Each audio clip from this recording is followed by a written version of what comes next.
Hello there. Today I'm going to do something a little bit different, and I'm going to take you through a few negative game reviews, and I'm going to have you play a little game and guess what game it is. Now, if you're not familiar with video games, you don't play video games, that's totally fine.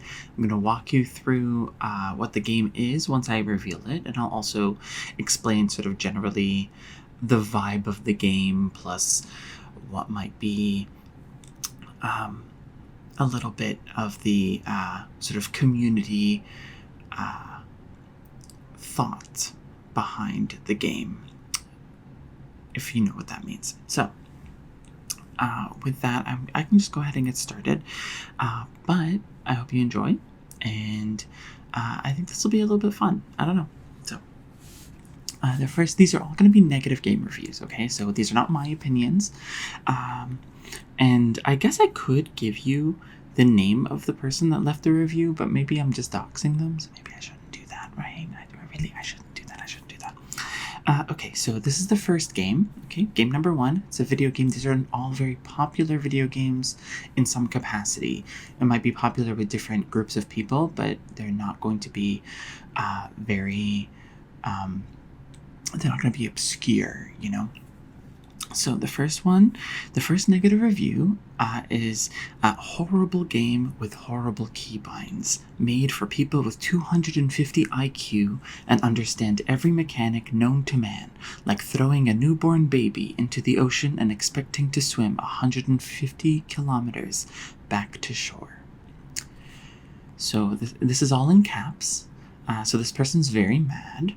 So what you can garner from this is that this is a game that makes people mad, makes people very angry.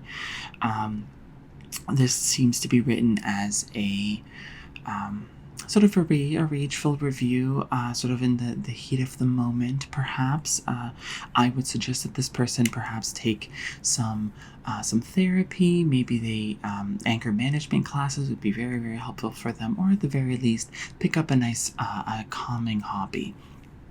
But I will read it again for you. A horrible game with horrible keybinds, made for people with 250 IQ and understand every mechanic known to man, like throwing a newborn baby into the ocean and expecting to swim 150 kilometers back to shore.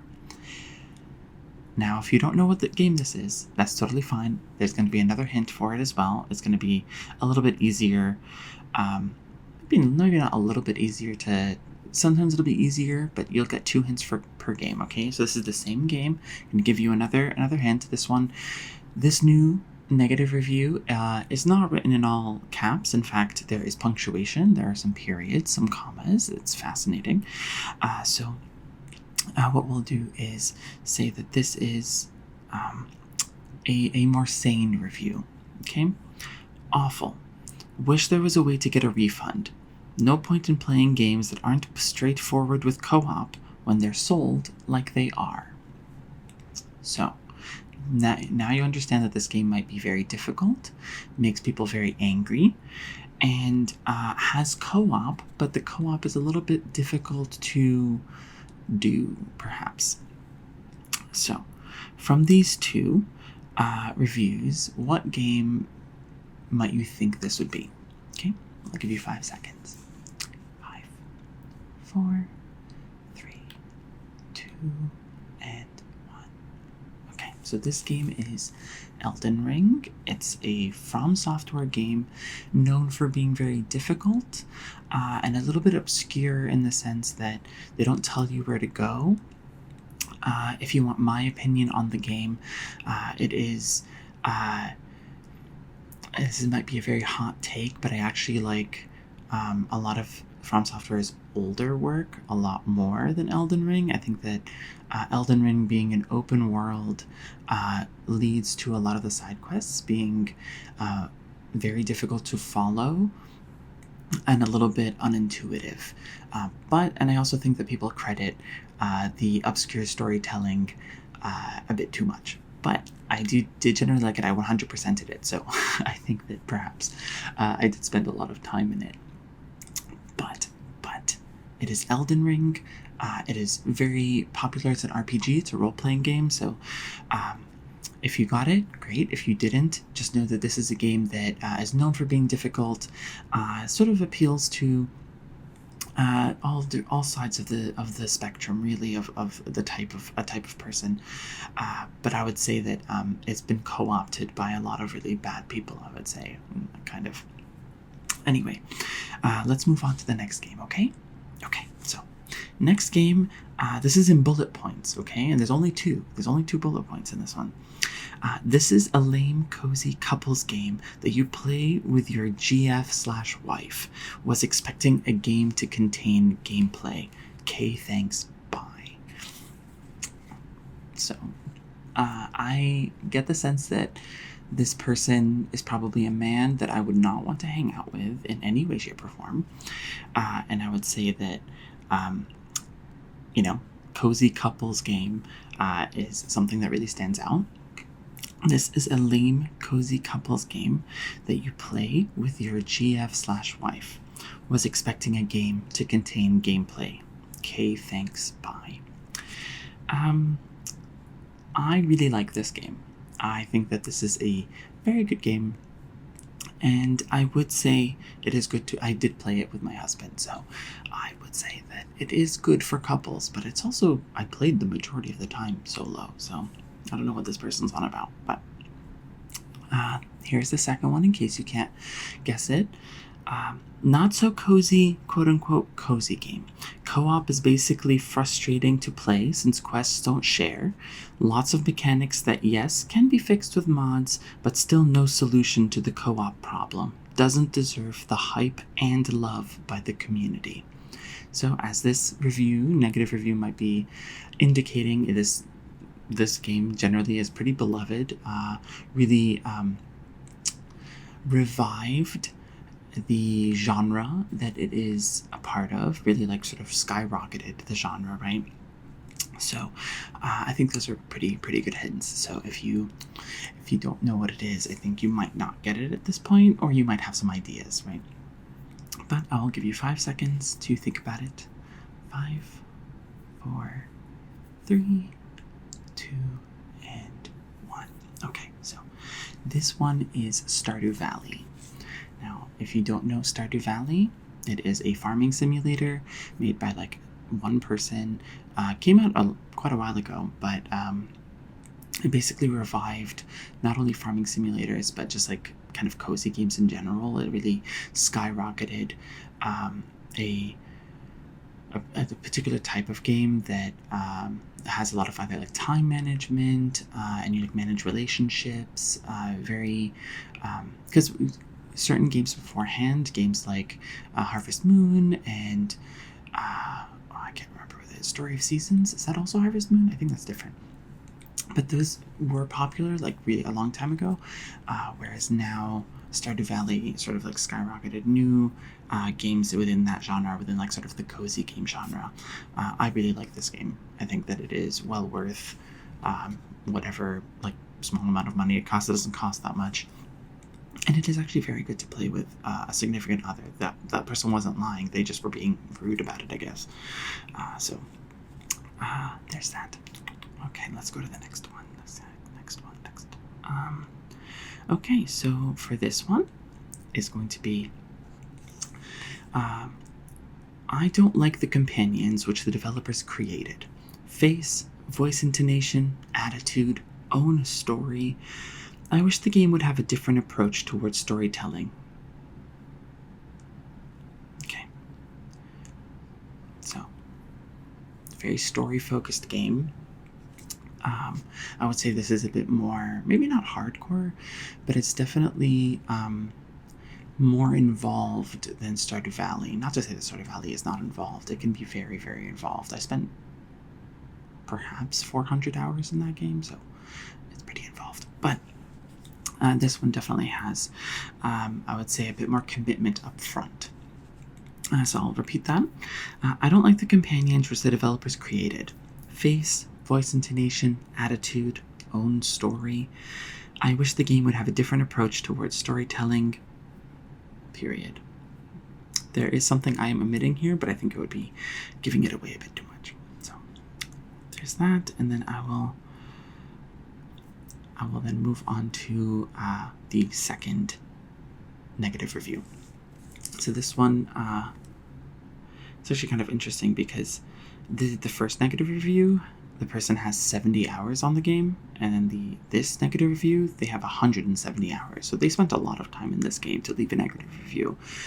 So this person says, I'm really not happy for having paid for this not game. I just got my butt kicked by drunk kobolds.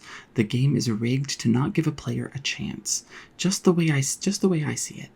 They jump up and act like SEAL Teams 6, 7, and 8 in a controlled area conflict. My group didn't get one hit in 3 rounds and we were dead. Just sad that it's not fun to play. So, I'll give you my personal opinion of this, and I would say that perhaps this person might just have a little bit of trouble with the mechanics of the game. Maybe they're new, maybe they have an ego, so I don't want to give them too much credit. But I will say that perhaps they're not as good as they thought they were, or perhaps they didn't understand the mechanics as well as they may have thought. Or maybe they skipped some of the, explanations or tutorials that are within the game that you could, take your time to investigate. Some people don't want to learn, so I would say there's that. And also, yes, this game does feature some drunk kobolds. So with those 2 reviews, I'll give you 5 seconds. 5, 4, 3, 2, and 1. So this one was Baldur's Gate 3. Baldur's Gate 3. It is a game that is very, very popular. It has really well-written dialogue and characters, and is sort of set within like Dungeons and Dragons, So if you're into Dungeons and Dragons, or if you, I'm sure you've heard of it if you're into Dungeons and Dragons, but it is Baldur's Gate 3. Next, we are going to talk about another game. Obviously, they're all games. This negative review is very short.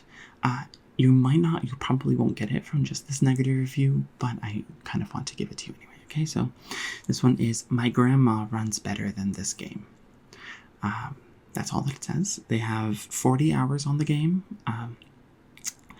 and I think that maybe a little bit more context, because it'll be really difficult for you to get this. The second hint, or the second review, is going to be better in terms of guessing it, but initially when this game came out, it had very poor performance, which basically means that the game was not able to function very well within on the systems that it was designed to function well on. Okay, so the next review, which is a bit more meaty, and I would say gives you a fairly substantial hint towards what game this is. Too hard. Too many Apex monsters use a new attack called Generate Crash Report that can't be dodged and can't be blocked, and ends hunts, bypassing all carts. Would be a great game once this attack is nerfed. Nerfed basically means that they to make something less powerful, but they're making a joke here, and I would say that honestly, when I was looking at reviews for this game, all the negative reviews were only referencing the fact that it had poor performance when it first came out. I don't know if it still has poor performance, but I don't think it does. I think a lot of the poor performance is related to the PC release of the game. I played the game, but I played it on a console, so I had like 0 performance issues, so it doesn't really apply to me. But so I will give you 5 seconds to think about this. 5, 4, 3, 2, and 1. Okay, this one is Monster Hunter Wilds. Monster Hunter Wilds is a more hardcore-ish game, just about hunting monsters, right? It's all about accepting a quest to hunt a specific monster. You go to that you find that monster, you kill that monster, you're done, right? But the monsters tend to be very big. It's like a whole ordeal. Think of every monster as like a boss fight sort of thing. But otherwise, it had a very big, what am I trying to say? It had a very big fumble when it was first released because people were very upset with how it was running on PC. So the next one is going to be a game that you might have heard of. I would say it's a bit more widely known in the non-video game space. So if you don't play a lot of video games, then you might actually know this one. But this one is Unbelievable RNG Dependency. Frustrating, uncomfortable, needlessly hard game. I will say that this game, I don't know if I would describe it as hard. I would mainly describe it as, I don't know if I'd describe it as necessarily hard. But it is very luck-based. It's a very luck-based game. And it is, this is a very short review. I'll read it again. Unbelievable RNG dependency, frustrating, uncomfortable, needlessly hard game. So, they only have 8 hours in the game. Well, I say only, but 8 hours is it's a fairly long time. And then the next review, I thought this was funny. The next review is written by someone named Barack Obama. So, I didn't know he was really involved in here. But I will say that this person has 30 minutes in the game, so they wrote this review very quickly after they started the game. And it says, "Call me pretentious, dumb, or no fun, but this game seems obscenely overrated to me compared to a million other roguelike card games. Wasn't hooked in the slightest, the level of strategy seemed pretty brain-dead simple, and none of the combos seemed interesting or exciting to me. Maybe it's just because I don't like poker." So I feel like that's a very, very big hint. If you know what it is, I feel like you would get it once you hear that. But if you haven't gotten it yet, you might not know the game. But I think you might know it once you hear it. So I'll give you 5 seconds. 5, 4, 3, 2, and 1. Okay, so this one was Balatro. Balatro is a poker roguelike game. Roguelike basically means that you restart the game basically every time you play. And you get like little bonuses every time you start and finish in like the same session, right? So it is basically you're playing poker but with a lot of extra rules. And it's a very, very popular game. It's available on phone as well as on PC, on consoles. So it was very popular and I've actually seen people at my gym play Balatro while they're on like cardio machines. So I think it seems really popular. I played it a little bit. I got pretty far, but I normally I'm a pretty big completionist generally, but I tend to not. I just didn't want to deal with having to like complete everything in Balatro. I don't know. I just didn't feel very motivated. Mainly because I tend to like a lot of story-based games. I tend to really enjoy a narrative of some kind. Maybe you can tell, but I think that the game interested me enough to like keep me interested for as long as I felt it was fairly good. I wouldn't say it was like amazing to me personally, but I would definitely recommend it. So. So this next one, and this is, I think, is going to be, yes, this is going to be the last one. So this one,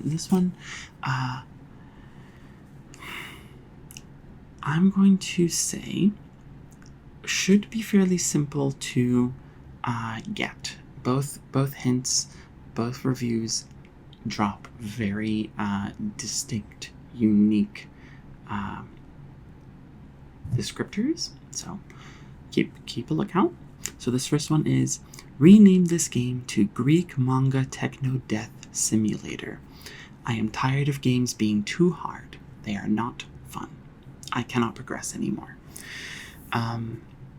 Now, I want to give my opinion on this because I really, really like this game. I think this is a funny review, but I'm going to push back on the fact that they're saying it's too hard. This is not it is a difficult game, but there are a lot of options to make it easier if you are having a difficult time. And I feel like there's a lot of people feel like bad when they're like, oh, I have to like make the game easier so that I can beat it or whatever. But like, no, it's for entertainment, you know, it really doesn't matter. You really shouldn't feel bad about that. But I'll repeat it for you. Rename this game to Greek Manga Techno Death Simulator. I am tired of games being too hard. They're not fun. I cannot progress anymore. Yeah, I don't think that this person is being very fair, but I do think Greek Manga Techno Death Simulator is a very funny way to describe this game and is not necessarily incorrect, but it is a little incorrect as well. They have 16 hours in the game, so, you know, not an indecent amount. So this next one, this person has 100 hours on the game. So they've spent a decent amount of time in the game. The fact that thousands of casual players spend dozens of hours grinding nectar and ambrosia solely to romance a literal severed floating head with snakes for hair is the ultimate symbol for modern consumer brain rot. Okay, so I personally would say that I would not call this brain rot. I would instead say that it is people can identify when characters are written well, and maybe this person hasn't had the chance to encounter well-written characters and well-written stories. So, you know what? It's not their fault. You know, they're having a really hard time. I mean, you know, maybe they're just really interested in very plain writing, very boring writing. You know, something with a little bit more interest might be difficult for them. So. But I'll repeat that. The fact that thousands of casual players spent dozens of hours grinding nectar and ambrosia solely to romance a literal severed floating head with snakes for hair is the ultimate symbol for modern consumer brain rot. Okay, I'm going to give you, remember they have 100 hours in this game. I will give you 5 seconds. 5, 4, 3, 2, and 1. Okay, so this game is Hades. Hades is a Greek mythology game where you play as Zagreus, the son of Hades, and you're trying to escape hell to reach the surface to try and to try and find your mother, Persephone. So I think that I actually really, really enjoyed this game. I did 100% this game. It was one of my favorites. So you can probably tell I do not agree with a lot of these reviews. And I will say that I do enjoy playing a lot of video games. So I really enjoyed making this kind of video. I think it's actually kind of fun to look through sort of negative reviews. Also, as a hater myself, I do tend to I like to see what other people hate, because I feel like, you know, I'm a proper hater. I hate things that deserve to be hated, but when people hate things that don't deserve to be hated, that just doesn't feel right. So anyway, let me know if you enjoyed this. Leave a comment how many you got right or anything. Otherwise, I will see you guys next time, okay?